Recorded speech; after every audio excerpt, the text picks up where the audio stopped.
Começa agora uma edição do programa Roche Online, uma série de web meetings ao vivo via internet sobre medicina diagnóstica. O Roche Online é uma iniciativa da Roche Diagnóstica Brasil. Obrigado pela participação.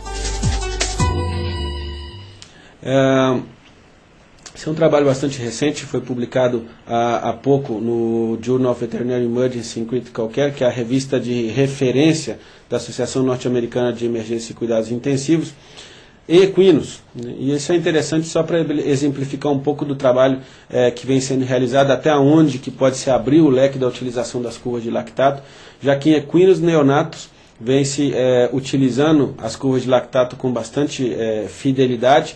E é importante recordar que em filhotes sempre vamos encontrar níveis de lactato um pouco mais aumentados, médias que saem um pouco da rotina. O paciente adulto, um cão, um gato adulto em condições normais, sem hipermetabolismo, vai apresentar em torno de 2,5, 2,80 como níveis de lactato fisiológicos. Às vezes podemos encontrar na literatura níveis mais baixos, 1,3, 1,5, vai variar de acordo com o trabalho que vamos consultar. Considerando o paciente dentro do consultório, sobre o estresse de consulta, é aceitável até 2,5, 2,8 de lactato nesses pacientes. Enquanto um filhote pode apresentar para mim de 4 a 5 de lactato sem nenhum tipo de alteração de hipóxia. Qual que é a explicação atual mais consistente com isso? A necessidade de hipermetabolismo. São pacientes que giram sua cadeia respiratória com maior eficiência, necessitam um aporte energético muito maior, e isso produz lactato mais do que num paciente adulto. Isso também tem sido notado num trabalho que vem sendo realizado em parceria com a Roche também, onde podemos fazer as curvas de lactato em bezerros clonados. Essa é uma categoria de pacientes bastante diferente da rotina de todos os clínicos praticamente, mas onde vem se trabalhando bastante as curvas de lactato na reanimação desses pacientes. Por que ele é importante para a sua rotina de pequenos animais? Porque esses são pacientes muito especiais. São pacientes hipertensos do ponto de vista da vasculatura pulmonar, são pacientes que nascem com alterações congênitas muito parecidas com as alterações dos pacientes dos pequenos animais também, e são pacientes que necessitam cuidados intensivos após o parto. Esses pacientes, alguns têm nascido inclusive com lactatos de 11, 10, outros pacientes com 7, são níveis extremamente aumentados. Considerando-se um cão ou um gato numa sala de urgência, são pacientes que necessitam reanimação extremamente imediata. O interessante é que esses pacientes mantêm, após a reanimação, caem num clearance. O seu clareamento de lactato é adequado, onde logramos obter uma diminuição de mais de 10% do lactato nas primeiras 6 horas, e esse paciente se mantém entre 5 e 6 nas primeiras 48 horas. Então, ou seja, são pacientes que, comparando-se com cães, poderia se aceitar um pouco que esses níveis fossem mais aumentados, devido simplesmente à idade e à necessidade metabólica desses pacientes. Sim, que deixo algumas sugestões, já que a terapia baseada em metas proposta pelo Dr. Rivers em 2001 vem sendo um pouco adaptada para a nossa rotina. Então não trabalhamos atualmente com saturação venosa, mas temos lactato para trabalhar nessa rotina. Ponto de corte de sala de urgência. Consiga trabalhar o seu paciente com 3,2 através da reanimação volêmica, reposição de oxigênio, a diminuição do estado acidótico. Que em 24 horas esses níveis estejam em 2,3. Jamais deixe um hematócrito diminuir de 29,5% a hemoglobina de 11. Esse para pacientes de urgência e cães principalmente. Por quê? Lembramos do começo da nossa conversa, onde a necessidade real, quem transporta o oxigênio, é a nossa molécula principal. Sem célula vermelha isso não vai acontecer. E não adianta eu repor oxigênio sem ter quem o carregue.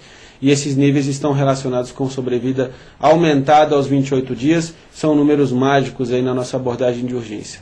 Importantíssima a manutenção do estado de consciência desses pacientes.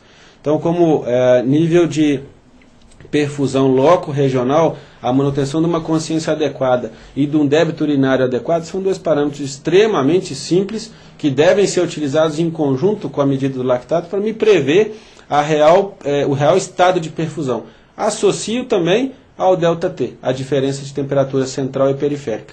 São parâmetros extremamente simples, provavelmente numa avaliação de urgência inicial, estamos falando de no máximo R$10 de custo laboratorial e de exame clínico nesse início para se trabalhar qualquer tipo de urgência, o que é extremamente importante. Vamos apresentar um caso clínico para ir terminando a nossa conversa, onde eu tenho o nosso paciente, nosso amigo Roque.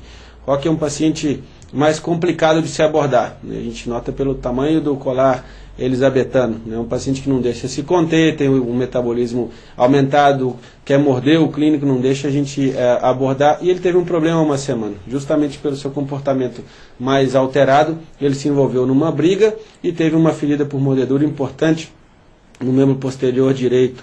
Essa ferida foi curada, foi lavada, esse paciente voltou para casa sem maiores problemas.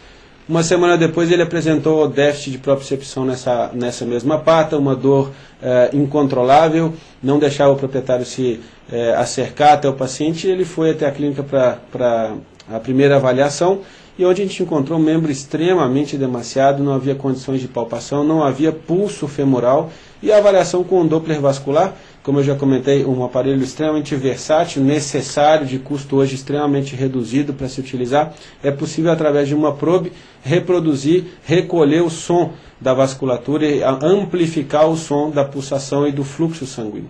E isso não ocorria nessa pata, ou seja, existia algum mecanismo de trombose ou algum mecanismo de isquemia associado a essa pata, provavelmente relacionado a alguma infecção, um abscesso ou algum tipo de alteração relacionada a essa briga de uma semana. Bom, temos um paciente onde eu posso estar numa condição não muito adequada em termos de equipamentos. Eu tenho o Accutrend Plus, eu tenho meu lactato para medir. E 6.2 para nada vai ser o nosso objetivo, como já vimos. 6.2 é um número de lactato bastante aumentado, que nesse caso específico pode ter relação dupla, tanto com a hipóxia tecidual quanto com o estado hipermetabólico do nosso paciente. Agressivo, extremamente agitado, isso também infere aumentos dos seus níveis. Essa é a temperatura interdigital. Esse é um termômetro industrial que se compra em qualquer loja de material de construção, lojas de material elétrico. É um termômetro de contato, um termômetro que se utiliza até para medir temperaturas de ar-condicionado, de alimentos, de farmácia, e que a gente utiliza na rotina clínica. Simplesmente se toca a ponta do termômetro entre o espaço interdigital e eu tenho uma temperatura. Nesse caso, podemos notar que há uma diferença. Com a temperatura retal, era praticamente de 13 graus. Muito maior, e quase 3 vezes, o ΔT de 4 que se recomenda. Mais importante que isso é notar que há uma diferença de 0,2 graus entre uma pata e a outra. A pata com comprometimento isquêmico, com déficit de propriocepção, a responsável por esse atendimento inicial, era a pata que estava mais fria. Nesse momento já pode se suspeitar, existe alguma alteração de perfusão, alguma alteração circulatória relacionada a essa ferida. Essa é a ferida, o nível de inchaço bastante importante, já com algum sangramento também. Não sabemos se pus, se sangue, até realizar a primeira punção, quando, para surpresa dos clínicos que se envolviam no atendimento, existia realmente um grande hematoma e a presença de sangue bastante importante. Esse paciente, praticamente, e por seus níveis de lactato, foi realizada prova de carga, controle de dor, reanimação volêmica, obtivemos um valor menor que 3,2, ou seja, a partir de aí, sem trabalhar simplesmente valores hemodinâmicos macro, pudemos enviar o paciente à cirurgia. E isso aconteceu nos primeiros 25 minutos. Essa é uma abordagem onde sabemos que para salvar essa perna e evitar uma alteração maior da perfusão nesse paciente, era necessário correção cirúrgica imediata. Mas para isso, a condição anestésica tem que ser segura. E eu tenho que ter o paciente em condições de estabilidade. E isso foi possível através da curva de lactato. Esse é o hematoma. Essa é a quantidade de sangue que se envolveu durante a exploração cirúrgica desse paciente. E, para surpresa de todos, havia um ramo arterial importante, um ramo de artéria femoral, que por uma fatalidade ao longo da primeira semana se rompe e acaba trazendo uma hemorragia bastante importante que provocou a isquemia, a falta de fluxo para essa perna. Foi a grande responsável e provavelmente pela perda de volume, pela própria isquemia, geração de produção de elementos de inflamação, esse paciente apresenta níveis de lactato muito mais aumentados, associados ao seu próprio estado. A correção cirúrgica ela é básica, a colocação de drenos, a sequência agora, essa é a probe que se utiliza do Doppler para poder avaliar a condição circulatória, nesse momento agora satisfatória, onde volta a ocorrer a passagem de fluxo. Importante nesse momento, existe um mecanismo que conhecemos como washout, ou mecanismo de lavagem, ou seja, a sapata, esse é um compartimento que sofreu uma isquemia, ou sofreu uma retenção do seu fluxo na parte superior, e que nesse momento ocorre produção anaeróbica nessa pata. A partir do momento que eu lavo esse sistema com fluido principalmente, retornando a pressão arterial aos seus níveis, todo o lactato, todos os mediadores inflamatórios retidos nesse compartimento serão distribuídos para o compartimento sistêmico. Nesse momento, é muito provável que se encontre um nível de lactato muito acima do normal. E isso não deve ser relacionado a uma piora do quadro clínico, mas senão com a própria lavagem, o sistema, o washout de lactato para o resto do organismo. Então deve-se acompanhar a sequência da reanimação volêmica, porque esses níveis devem baixar com bastante velocidade. Então, o mais importante, devemos deixar bastante claro, né, que quando se trabalha atualmente em clínica de pequenos animais, hoje o nosso proprietário, esse cliente que é tão exigente, que busca informações na própria web, busca informações em livros, ele consulta mais de uma opinião, é uma pessoa extremamente exigente que não quer um resultado a curto prazo. Então, daí a importância de se buscar sempre valores preditivos que tenham relação direta com sobrevida, pelo menos a médio prazo. Os estudos humanos, e daí a gente realmente tira a nossa rotina de atendimento, trabalham um valor mínimo de 28 dias. Então é importante eu gerar para o meu proprietário uma condição, uma certa segurança de que ele pode investir no início de atendimento, sabendo que eu posso predizer para ele que daqui 30 dias o paciente, o animal de estimação dele pode estar em condições adequadas, com boa qualidade de vida em casa.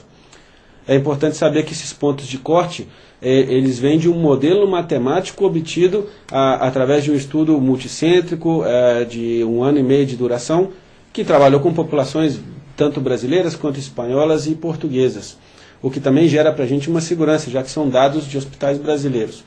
De forma alguma devem ser interpretados ao pé da risca, ao pé da letra, né, como valores de predição individual. Sabemos que pacientes com níveis de lactato acima de 3,2 estão em um grupo de pacientes de gravidade maior e que tem mortalidade extremamente mais aumentada, e que deve-se considerar bastante a variação de 24 horas como valor preditivo. Se quisermos tomar como pilares importantes do momento de coleta, tempo da sala de urgência como tempo zero, 6 horas depois outra coleta de lactato para se realizar o clareamento, e 24 horas para eu saber se eu fui efetivo no primeiro dia de reanimação em diminuir para 2,3. Um detalhe, se eu tenho um paciente que é atendido com níveis muito altos, e consideramos isso acima de 7, é importante repetir esse lactato pelo menos a cada 15 ou 20 minutos. Já que pode ser que se em 6 horas eu avaliar e eu não ocorrer um clareamento adequado, eu tenha perdido essas primeiras 6 horas. Pacientes com níveis muito altos são muito graves. Esses pacientes devem ser checados muito mais de perto.